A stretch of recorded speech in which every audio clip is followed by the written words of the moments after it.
Assalamualaikum warahmatullahi wabarakatuh.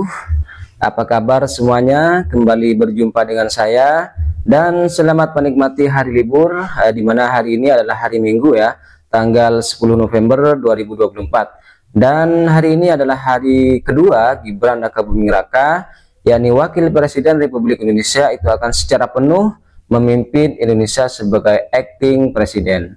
Nah, mengapa saya menyebutnya secara penuh? Karena memang sebenarnya harusnya sudah sejak kemarin Gibran sudah secara resmi memimpin Indonesia. Sekarang media tidak lagi menyebutnya memegang kendali ya, tetapi memimpin Indonesia. Ya karena memang secara formal seperti itu. Ketika presiden bepergian ke luar negeri melakukan lawatan, maka yang berperan menjadi acting presiden adalah wakil presiden. Nah, dalam hal ini adalah Gibran Rakabuming Raka. Nah, hanya saja kalau kemarin itu kan Pak Prabowo meninggalkan Indonesia itu sekitar pukul 10 lebih. Dan artinya baru setelah kemudian Pak Prabowo lepas landas menuju Beijing tersebut, itu secara formal Gibran menjadi memerintah secara penuh Indonesia. Jadi kurang lebih setengah hari lah kira-kira. Nah, karena itu saya menyebutnya hari ini secara penuh akan memimpin Indonesia. Tapi ada satu hal yang sekarang menjadi sorotan publik, yakni kehadiran Bapak Jokowi di Jakarta. Jadi setelah kemarin, setelah tidak lagi menjabat sebagai presiden pada tanggal 20 Oktober kemarin, Bapak Jokowi pulang ke kampungnya di Solo. Dan tiba-tiba saja kemarin, yakni pada hari Kamis, itu kita semua dikejutkan dengan unggahan dari Pak Jokowi yang menyatakan dia setelah 2 pekan berada di Solo itu akan kembali ke Jakarta. Nah, pada waktu itu spekulasinya bahwa Pak Jokowi itu akan menjadi pengurus Partai Golkar. Ternyata ketika Ketua Umum Partai Golkar yakni Bahlil Lahadiah itu mengumumkan susunan kepengurusannya, namun ternyata tidak ada nama Jokowi maupun Wapres Gibran di struktur organisasi tersebut, yakni di struktur DPP Partai Golkar. Jadi ya bisa dipastikan bahwa Jokowi itu kembali ke Jakarta itu bukanlah urusannya dengan Partai Golkar ya. Di sini publik di sini dan juga beberapa pengamat kemudian mengait-ngaitkan hal ini dengan kepergian dari Pak Prabowo ke luar negeri selama kurang lebih hampir 17 hari ya. Di mana Jokowi yang tidak lagi memegang posisi resmi dalam pemerintahan setelah masa jabatannya berakhir ini pada 20 Oktober kemarin tahun 2024, kini kembali ke Jakarta pada saat Pak Prabowo melakukan perjalanan ke negara panjang, ke Cina, kemudian Amerika Serikat, kemudian Peru, kemudian Brazil, dan juga beberapa negara di Timur Tengah.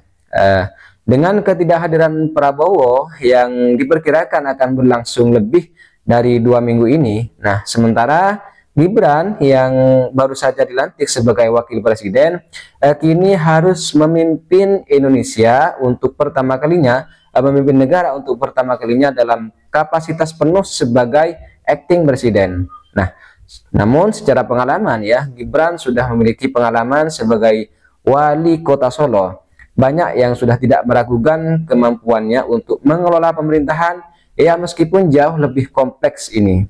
Nah, kehadiran Jokowi yang memiliki pengalaman kurang lebih hampir 2 dekade dalam mengelola pemerintahan di tingkat nasional ini tentu saja bukanlah sebagai bentuk pendampingan yang sangat dibutuhkan oleh Mas Gibran ya, walaupun nanti akan menghadapi situasi yang penuh dinamika politik dan juga dinamika terkait dengan ekonomi. Ya memang ada ya spekulasi dari masyarakat yang berkembang tentang peran resmi Jokowi dalam struktur pemerintahan Bapak Prabowo Subianto. Meskipun ia tidak memiliki posisi formal, kehadiran dari Pak Jokowi ini jelas akan memberikan pengaruh besar dalam jalannya pemerintahan ke depan, di mana Jokowi ini diperkirakan berfungsi sebagai penasehat tidak resmi bagi Gibran dalam menghadapi keputusan-keputusan penting, keputusan-keputusan besar selama Prabowo tidak ada di tanah air ini. Nah, selain itu ada juga yang menganggap bahwa Jokowi itu dianggap dapat menjaga stabilitas politik dan memperkuat hubungan dengan partai-partai politik lainnya serta pejabat pemerintahan yang masih loyal kepada Bapak Jokowi. Bahkan sejumlah pihak juga meyakini dan juga menuding bahwa Jokowi kembali ke Jakarta bukanlah sebagai bentuk dukungan pribadi kepada anaknya, tetapi juga sebagai bimbingan politik yang akan membantu Gibran menghadapi proses aklimatisasi dalam menavigasi kompleksitas tugas kepresidenan nantinya. Namun hal ini tersebut tidaklah benar adanya ya. Ini tidak benar bahwa keberadaan Jokowi di Jakarta pada saat Bapak Prabowo tidak di tanah air ini bukanlah menjadi faktor ya bahwa Jokowi ingin mendampingi atau ingin cawe-cawe lah dan ingin mendampingi Gibran dalam menahkodai kapal besar Indonesia ini. Nah, baiklah pemirsa, sebelum kita bahas lebih lanjut dan lebih jauh lagi, kita simak dulu beberapa video berikut ini. Yang kedua, saya rasa ini adalah kunjungan yang sangat tepat waktu, tepat saat, karena sekali lagi Indonesia itu saya sudah beberapa kali sampaikan dalam beberapa wawancara. Pak Prabowo ini sekarang menjalankan politik luar negeri kita sebagai negara non-alignment dengan non-mediocre style. Pada saat saya melihat beliau bicara dan mendengarkan beliau bicara dan juga seperti disampaikan tadi oleh Profesor Himmahanto, bahwa sebelum dilantik pun beliau sudah berkunjung ke Rusia, kemana-mana, itu menunjukkan bahwa beliau ingin sekali memainkan peran politik luar negeri kita yang non-alignment dengan sangat tepat untuk kepentingan nasional Indonesia. Nah, kalau kita lihat kunjungan ke Cina ini, kenapa saya sampaikan sangat strategis? Satu adalah ini nggak lama dari terpilihnya Presiden Trump sebagai Presiden Amerika Serikat yang menurut saya akan punya kaitan besar ke Indo-Pasifik dan masa depan Indo-Pasifik. Kenapa? Karena kebetulan saya baru rapat dengan Presiden Putin 2 hari yang lalu. Kami 5 hari sebenarnya dikurung untuk rapat bersama beliau. Adalah membahas juga tentang yang isu paling penting adalah tentang isu BRICS dan juga Greater Eurasia. Kita sudah tahu BRICS hari ini memainkan peranan sangat penting dan juga semakin kuat dalam faktor bukan saja ekonomi, tapi juga akan ke aliansi keuangan, perbankan, dan lebih lanjut lagi mungkin ke arah-arah lainnya. Tapi yang paling penting adalah dengan adanya konsep dari Presiden Putin tentang Greater Eurasia yang didukung oleh negara-negara ex-Soviet, salah satunya oleh Presiden Belarus, Lukashenko, maka kemungkinan besar Greater Rusia ini akan segera bergabung dengan masuknya negara-negara BRICS. Artinya Cina dan Rusia ini bukan saja punya taring dalam BRICS sebagai pendiri BRICS, tapi juga dengan adanya Greater Eurasia ini akan membawa juga taring lain masuk. Yang diharapkan adalah mungkin Greater Eurasia ini masuk segera juga adalah maknanya ke kawasan ASEAN. Hari ini kawasan ASEAN yang masuk baru yang paling kuat ya yang saya perhatikan adalah Vietnam. Tetapi sebagai Indonesia sebagai the leading nation lah di Asia Tenggara, menurut saya sooner or later kita harus pasti masuk menjadi taring baru di sana, dan itulah kenapa kita harus memaknai kunjungan Pak Prabowo ini bukan saja kunjungan ekonomi tadi seperti disampaikan menghasilkan investasi sekian billion dolar, tetapi juga adalah kunjungan yang sangat strategik dalam masa depan kawasan dan masa depan dunia. Baik. Masa depan kawasan dan dunia, bagaimana juga dalam konteks geopolitik, Ibu Koni, kunjungan Presiden Prabowo ini apakah juga bisa dibaca sebagai upaya Indonesia untuk memperkuat posisi tawar di hadapan negara-negara barat? Kalau itu sudah pasti ya, karena kalau kita lihat rangkaiannya ini kan Presiden ini menarik ya. Beliau tuh bukan saja kunjungan kehormatan ke Cina, tapi juga akan langsung ke Amerika Serikat, kemudian ke Inggris, lain juga mampir di Peru dan Brazil ya. Jadi kalau kita lihat beliau datang ke negara tersebut untuk apa, ini nggak bisa dilepaskan memang dari kunjungan ke Cina karena sebuah rangkaian. Karena ini bagaimanapun juga mengingatkan tentang bagaimana Indonesia ini kan pendiri APEC.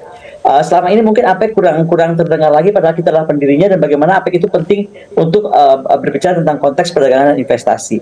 Kalau bicara ini, saya rasa Presiden Prabowo betul-betul tahu betul kondisi negara kita ini seperti apa ke depannya, dan harus betul-betul meyakinkan bahwa investasi akan masuk besar-besaran ke Indonesia. Kemudian juga tentang APEC nanti, dan ini nggak lepas dari Cina, adalah bagaimana tentang pertumbuhan UMKM dan juga pertumbuhan inklusif.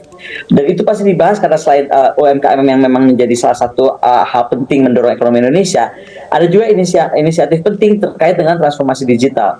Dan kalau ini intinya Indonesia sedang mempersiapkan diri semakin besar langkahnya dalam memasuki pasar ekonomi global. Kemudian kita juga mesti lihat Pak Presiden juga akan bicara dalam konteks G20. Nah, kalau ini juga kita bisa lihat G20 ini kan sudah berdiri dari tahun 99, dan pengaruhnya itu adalah kepada stabilitas kembali dan juga keuangan global. Jadi rangkaian perjalanan Pak Prabowo ini bukan perjalanan biasa-biasa saja. Saya pikir dan itu sudah dirangkai dengan demikian tepat waktu tepat saat, karena ingin sekali membawa Indonesia ke dalam wawasan untuk dapat mampu membuat atau membentuk pandangan tentang sektor keuangan. Why? Kembali saya sampaikan, BRICS hari ini sudah bukan BRICS yang kemarin, dan BRICS itu sudah akan memperkuat sangat di bagian investasi, keuangan, dan juga financial market. Dan ini artinya juga maksudnya currency, dan juga itu artinya akan ada shaking nih dengan konstelasi yang terjadi. Tugas Presiden adalah bagaimana tadi memainkan peran Indonesia yang non-alignment tadi untuk betul-betul bisa merangkul semuanya. Jangan lupa lagi juga beliau ini salah satu kalau nggak salah kunjungan ke Inggris ya, mungkin akan membahas soal yang G7. Ini kan nggak main-main, bahwa kalau sampai betul-betul akan hadir nanti di G7, ini artinya Presiden itu akan punya kemampuan untuk meraih peluang di outreach G7. Di outreach G7 itu bicara apa sih? Dia bicara tentang iklim, dan Indonesia punya kepentingan besar terkait iklim kita, karena kita adalah negara pesisir dengan sumber hayat yang hebat. Tapi yang paling penting di G7 itu, ini yang paling penting kenapa saya singgung tadi tentang kemenangan Presiden Trump, pidato Presiden Putin kemarin di Valdai bersama kami. Intinya adalah kalau sampai masuk ke G7 diundang datang, itu artinya Presiden kita akan diundang berbicara tentang memajukan keamanan dan stabilitas ekonomi dan geopolitik kawasan di Indo-Pasifik. Artinya perseteruan yang selama ini terjadi kita khawatirkan akan terjadi di Laut Cina Selatan, akan terjadi di spillover dari Taiwan, kemudian kekhawatiran saya pribadi tentang semakin kuatnya The Quad, AUKUS dan FPDA, Five Power Defense Arrangement, yang akan menjadi New SEATO gitu, atau Southeast Asia Treaty Organization. Itu harapannya itu tidak akan gitu ya. Jadi sekali lagi, keterlibatan Indonesia dalam forum-forum dan kunjungan beliau ini, baik kenegaraan, baik kunjungan kerja, baik kunjungan kehormatan ke negara-negara tadi, Amerika Serikat, kemudian juga Inggris, selain Cina, ini adalah membawa manfaat besar, karena sekali lagi memperluas perdagangan investasi, kemudian pengembangan UMKM yang tadi saya sudah sebutkan, faktor digital yang kita harus kembangkan, kemudian kebijakan iklim, dan kalau tidak salah satu juga yang mesti akan dibahas mau tidak mau adalah, dan sekarang sedang menjadi tren di BRICS ya, itu adalah masalah kesehatan masyarakat.